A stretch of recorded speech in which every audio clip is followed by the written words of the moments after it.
আমাদের ভালো লাগাতে সকলকে অনেক অনেক অনেক স্বাগত জানিয়ে আমার আজকের গল্প আরম্ভ করছি। আজকের গল্প পরিচয়। গল্পটি তাহলে শুরু করি। কি ব্যাপার সৌমি, মুখ এমন ভার কেন? স্কুলের টপারদের এমন মুখ ভার করতে নেই। জিনিয়া সৌমির মাথায় হাত বুলিয়ে কথাটা বলল। ক্লাস 8-এর সৌমি একটু চিন্তিত মুখে বলল, ম্যাম, আমি যা নম্বর পাচ্ছি স্কুলে, এতে ডাক্তারি পড়তে পারবো? জিনিয়া ক্লাস 8-এর ক্লাস টিচার। টিচার্স কমন রুমেও অন্য টিচারদের সঙ্গে সৌমি পালকে নিয়ে আলোচনা হয়েছে। সৌমি নাকি প্রতিটা রেজাল্টের পরে তার ক্লাস টিচারকে এটাই জিজ্ঞেস করে, ম্যাম, এই নম্বর পেলে আমি ডক্টর হতে পারবো নাকি আরও পড়তে হবে? আরেকটা কথাও সংকোচের সঙ্গে জিজ্ঞেস করে সৌমি, ম্যাম, ডাক্তারি পড়তে কত টাকা লাগে? মেয়েটা একটু অদ্ভুত টাইপের। টিফিন টাইমেও পড়ছে, পিটির ক্লাসে মন নেই। পড়তে পারলেই যেন সব থেকে খুশি মেয়েটা। গোটা ক্লাস হাসে ওকে নিয়ে। ওর প্রশ্নগুলো যেন কেমন অদ্ভুত টাইপের। ম্যাম, মেয়েরা ডাক্তার হতে পারে না? ক্লাস শুদ্ধ সবাই হেসে বলল, তুই কোন রাজ্যে থাকিস রে? আমার পিসিমণিই তো ডক্টর। এমা সৌমি, তুই জানিস না আমার মা আই স্পেশালিস্ট? সৌমি মুচকি হেসে বলে, তাহলে আমিও ডক্টর হব। সৌমির একমাত্র রোগী ওর মা। ছোট থেকেই মায়ের বুকে মেলা থেকে কেনা স্টেথোস্কোপ লাগিয়ে মাকে জিভ বের করতে বলে চলতো তার ডাক্তারি। মা হেসে বলতো, স্বপ্ন পূরণ করিস সৌমি। সেই ছোট থেকেই স্বপ্ন দেখা শুরু করেছিল ওর কাজল কালো চোখ দুটো। বরাবরই স্কুলের ফার্স্ট গার্ল সৌমি, সেই নার্সারি থেকে। স্কুল বদল হলেও ওর পজিশন বদল হয়নি। আজও ক্লাস 8-এ ফার্স্ট টার্মের খাতা নিয়ে বসে আছেন জিনিয়া ম্যাম। সকলের অভিভাবকরা আসছেন। এই বছরে স্কুলের নতুন নিয়ম, শুধু স্টুডেন্টদের নয়, গার্জেনদেরও খাতা দেখাতে হবে। অভিভাবকদের অনেক প্রশ্নের উত্তর দিতে দিতে জিনিয়া তখন প্রায় ক্লান্ত। সৌমির মা ঢুকলো খুবই কাঁচুমাচু মুখ করে, যেন মেয়ে খুব পুয়ার মার্কস পেয়েছে। সৌমির মায়ের দিকে বেশিরভাগ অভিভাবক তাকাচ্ছে বেশ ঈর্ষার দৃষ্টিতে। ভদ্রমহিলার সেদিকে খেয়াল নেই। জিনিয়ার সামনে গিয়ে হাত জোড় করে বলল, ম্যাম, সৌমির কি পড়াশোনায় কোনো ঘাটতি আছে? জিনিয়া হেসে বলল, আপনি তো রত্নগর্ভা। আপনার মেয়ের মতো এত সিনসিয়ার মেয়ে খুব কম দেখেছি আমি।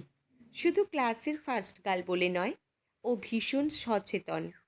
কিন্তু মিসেস পাল, সৌমির ফাদার কেন আসেননি? সৌমির মা একটু ইতস্তত করে বলল, আসলে 5 কাজের মানুষ তো, এখন কলকাতাতে নেই, তাই আসতে পারেননি। ফোন করেছিলেন মেয়ের রেজাল্ট কেমন হয়েছে জানতে চেয়ে। সৌমি নিজের খাতাগুলো মাকে দেখাতে ব্যস্ত। ঘাড় নেড়ে নেড়ে বোঝাচ্ছিল কোথায় কোথায় ওর হাফ নাম্বার কাটা গেছে এবং কেন কাটা গেছে সেই নিয়ে। শেষে খাতা জমা দেবার সময় একই প্রশ্ন, ম্যাম, এরকম নাম্বার পেলে আমি ডক্টর হতে পারবো? জিনিয়া কিছু বলার আগেই ওদের ক্লাসের সেকেন্ড বয় অনিকেত বলল, হ্যাঁ পারবি। দয়া করে এই একই মনোটোনাস কোশ্চেন করাটা ছাড়বি তুই সৌমি? এর পরের প্রশ্ন নিশ্চয়ই, ডাক্তারি পড়তে কত টাকা লাগে ম্যাম, তাই তো? কেন রে, তোর বাবা মিস্টার সৌম্যদীপ পাল তো বিশাল বড় বিজনেসম্যান। তোদের আবার টাকার কি অসুবিধে রে? আমার বাবাই তো বলছিল, বিজনেসম্যান সৌম্যদীপ পালের মেয়ের এসব অবান্তর প্রশ্ন তোরা বসে বসে শুনিস। জিনিয়া বলল, বেশ, চুপ করো এবারে। সৌমি, তোমার বাবা তো খুবই অবস্থাপন্ন মানুষ, তবুও তোমার ভ্রুতে এত চিন্তার রেখা কেন? মন দিয়ে পড়ো, নিশ্চয়ই ডাক্তার হতে পারবে। সোজা বাংলায় লিটল স্টার স্কুলটা বড় লোকদের স্কুল। এখানে বেশিরভাগ ছেলে মেয়ে প্রাইভেট কারে আসে, যদিও স্কুলের বাসেও আসে ছেলেমেয়েরা। সৌমিও স্কুল বাসে যাতায়াত করে। অনেকের বাবা মাই সন্তানদের অতিরিক্ত বিলাসিতায় মানুষ করতে পছন্দ করেন না। সৌমিকে দেখেও জিনিয়া বুঝেছিল সৌমিরা অবস্থাপন্ন হলেও ওকে মানুষ করা হচ্ছে মধ্যবিত্ত মানসিকতায়। স্কুলের ফিজও আকাশ ছোঁয়া। মধ্যবিত্তদের পড়াতে গেলে বেশ কষ্ট করেই পড়াতে হবে। তবুও অনেক অভিভাবকরা সন্তানের উজ্জ্বল ভবিষ্যতের কথা ভেবেই হয়তো নিজেদের সুখ স্বাচ্ছন্দ্য ঘাটতি করেও ভর্তি করেন লিটল স্টারে। সৌমি স্কুল স্পোর্টসে লাস্ট আসে, সৌমি ক্রাফট ক্লাসে মন দেয় না, ফ্রেন্ডলি বিহেভ করে না, নিজের মধ্যেই নিজে মগ্ন। এমন অনেক অভিযোগ আছে মেয়েটার নামে। তাই ক্লাস টিচার হিসাবে জিনিয়া প্রথম দিন থেকেই একটু বেশি লক্ষ্য রেখেছিল মেয়েটার ওপরে। সেই জন্যই জিনিয়া বুঝেছিল অন্যান্য টিচাররা যেটা বলেছিল সেটা পুরোটা সত্যি নয়, আংশিক সত্যি। অভিযোগগুলো সত্যি, কিন্তু তার কারণ ওর অহংকার নয়, অন্য কিছু। সাইকোলজি নিয়ে মাস্টার্স করায় জিনিয়া অন্য সকলের মতো সাদা চোখে সব কিছু দেখতে পারে না। তাই রোজই ক্লাস শেষে সৌমির সঙ্গে জিনিয়া কিছুক্ষণ সময় কাটাচ্ছে, এটা অনেকেরই নজর এড়াতো না। জিনিয়ার অপ্রিয় স্পষ্ট কথার জন্য ওকে এমনিতেই কমন রুমে তেমন কেউ পছন্দ করে না। অনেকে বলে এই স্পষ্ট কথার জন্যই নাকি জিনিয়ার ডিভোর্স হয়ে গেছে। অনেকে বলে রূপের দেমাক আর বাবার টাকার দেমাকেই ডিভোর্সটা হয়েছে। জিনিয়া মনে মনে হাসে। রনিত আর ওর মিউচুয়াল ডিভোর্সটা হয়েছিল সম্পূর্ণ অন্য কারণে। রনিত বিয়ের 3 বছর পরেও ওদের কোনো সন্তান আসুক সেটা চায়নি, আর জিনিয়া চেয়েছিল মা হতে। সেই নিয়েই দ্বন্দ্ব ওদের মধ্যে। রনিত লাইফে এসব ফালতু বার্ডেন চায়নি, আর জিনিয়া চেয়েছিল মা ডাক শুনতে। অবশেষে রনিতই বলেছিল দিন রাত এই অশান্তি নিয়ে নাকি বাঁচা যায় না, তাই ডিভোর্স চাই। জিনিয়া আর জোর করেনি, ততদিনে সেও ক্লান্ত হয়ে গিয়েছিল। রনিত তার বছর খানেকের মধ্যেই রাকাকে নিয়ে নতুন জীবন শুরু করেছিল, কিন্তু জিনিয়া আর পারেনি। ডিভোর্সের তকমা এঁটে বিশাল অপরাধের দোষারোপ কাঁধে নিয়ে একলা থাকাই মনস্থ করেছিল। স্কুলের চাকরিটা আগে থেকেই করত, তাই বিয়ের খবরের সঙ্গে তার ভেঙে যাওয়াটা পুরানো কলিগরা সবাই জানে। কেউই সঠিক কারণ জানতে চায়নি জিনিয়ার কাছে, বরং নিজেরা নিজেদের মতো কল্পনা করে নিয়ে সমালোচনায় তৃপ্তি পেয়েছে বেশি। এই যেমন এখন সুজাতাদি ফিসফিস করে বলছে নিজের একখানা নেই না, তাই লোকের সন্তান নিয়ে টানাটানি। আগে ধরেছিল অভিষেক বলে একটা ক্লাস 8-এর ছেলেকে, সে উচ্চ মাধ্যমিক পাশ করে গেল এই বছর। এখন ধরেছে সৌমিকে। ন্যাকামি ছাড়া আর কিছুই নয়। একটা জিনিস খেয়াল করেছিস, অভিষেকও কিন্তু একটু চুপচাপ ছিল স্বভাবে। জিনিয়ার বোধ হয় ব্যতিক্রমীদের স্টাডি করতে ভালো লাগে। পাশ থেকে কেউ একজন চিমটি কেটে বলল, নাকি নিজেকে ব্যতিক্রমী প্রমাণ করতে, সেটা কেই বা বলতে পারে। জিনিয়া জানে সুজাতাদির 2 ছেলে মেয়েই বাইরে থাকে, তারা কালে ভদ্রে এসে মায়ের খোঁজ নেয়। তবুও ছেলে মেয়েদের গর্বে সুজাতাদির দিন কাটে। জিনিয়া ভাবে এটাই তো হিউম্যান সাইকোলজি। মা সন্তানদের নিয়ে গর্ব করবে, সেটাই তো স্বাভাবিক। অন্যরা সুজাতাদিকে নিয়ে আড়ালে ফিসফাস করলেও জিনিয়া কখনো তাতে যোগ দেয়নি। ক্লাস শেষের ঘন্টা বেজে গেল। সৌমি ধীর পায়ে এগিয়ে আসছে জিনিয়ার কাছে। ওর মুখে কালো কালির ঘন ছায়া। ওকে দেখেই মেঘাচ্ছন্ন চোখ থেকে টপ টপ করে 2 ফোঁটা জল গড়িয়ে পড়ল। জিনিয়া বলল, কি হয়েছে সৌমি, কাঁদছিস কেন? কারোর সঙ্গে ঝগড়া? সৌমি কাঁদো কাঁদো গলায় বলল, আমাদের ক্লাসের মনিটর বলেছে কেউ যেন আমার সঙ্গে কথা না বলে, আমি নাকি অহংকারী। বিলিভ মি ম্যাম, আমি অহংকারী নই। জিনিয়া বলল, মাকে বলবি সানডে তোকে নিয়ে আমার বাড়িতে আসতে, তোর সঙ্গে আমার কথা আছে। সেই শুরু সৌমির জিনিয়া ম্যামের বাড়িতে আসার। তারপর থেকে সপ্তাহে 3 দিন স্কুলের পরে সৌমি ডিরেক্ট জিনিয়ার বাড়িতেই যেত। এটা অবশ্য কেউই জানতে পারেনি কোনো দিন।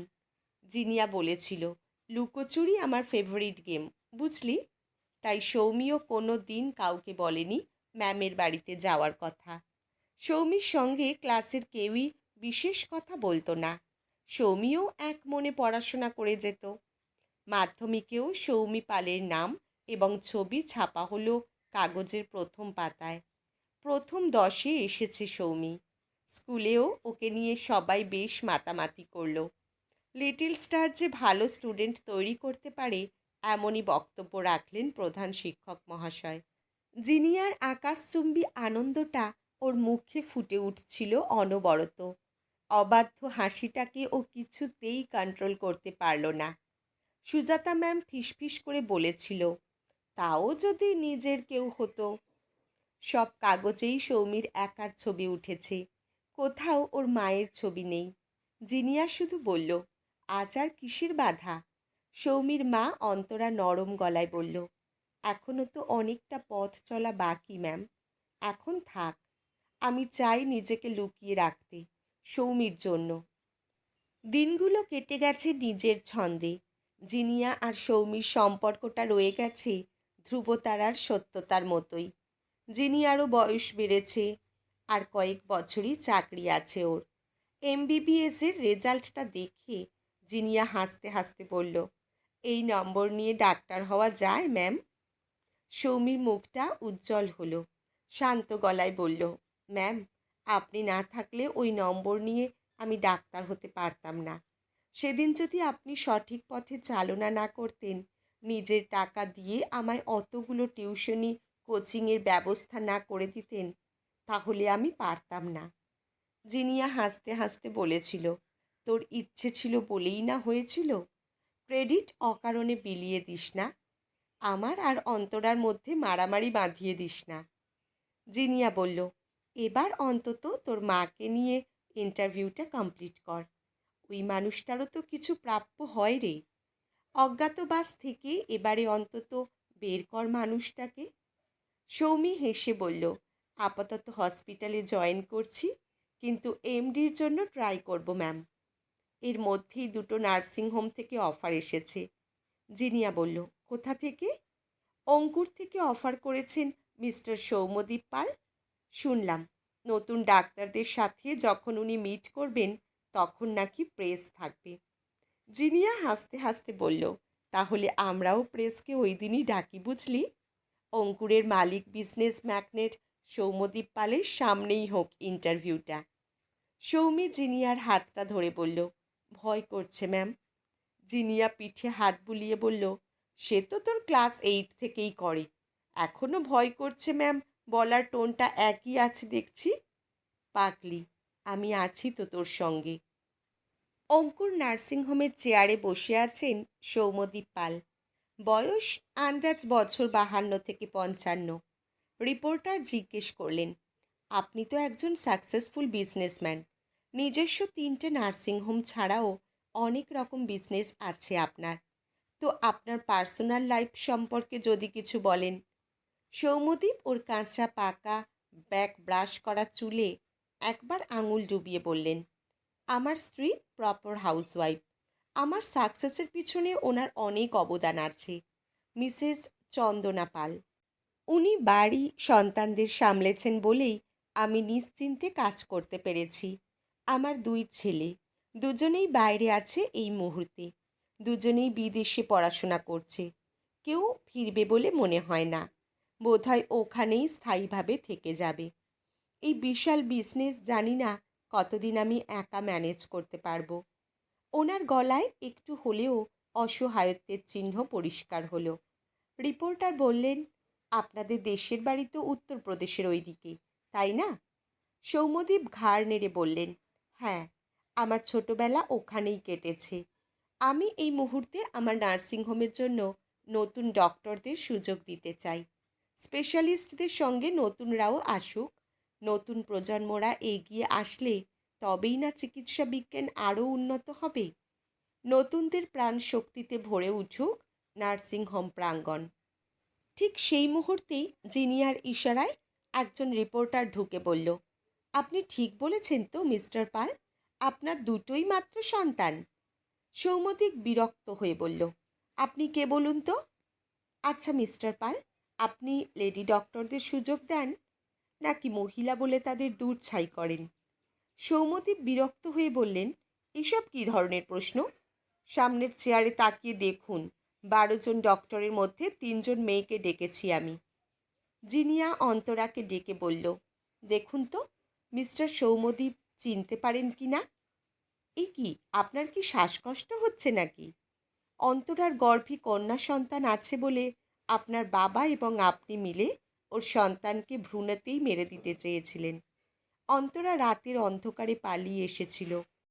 কোনোদিন খোঁজ নেননি উত্তরপ্রদেশের প্রত্যন্ত গ্রামে থেকে মেয়েটা কোথায় গেল, কিভাবে কাটাবে একজন প্রেগনেন্ট মেয়ে। অন্তরা একটা হসপিটালে আয়ার কাজ করে মেয়েকে মানুষ করছিল।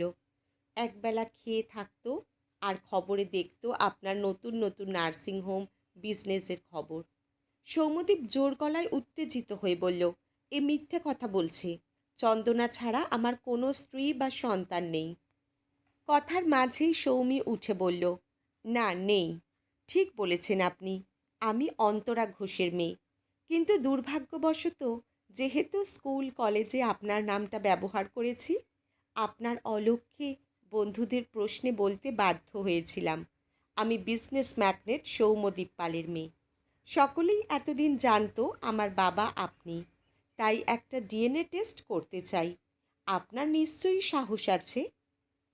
সেদিনই রাতের অন্ধকারে অন্তরার ভাড়া বাড়ির গেটের সামনে থামল একটা দামি গাড়ি।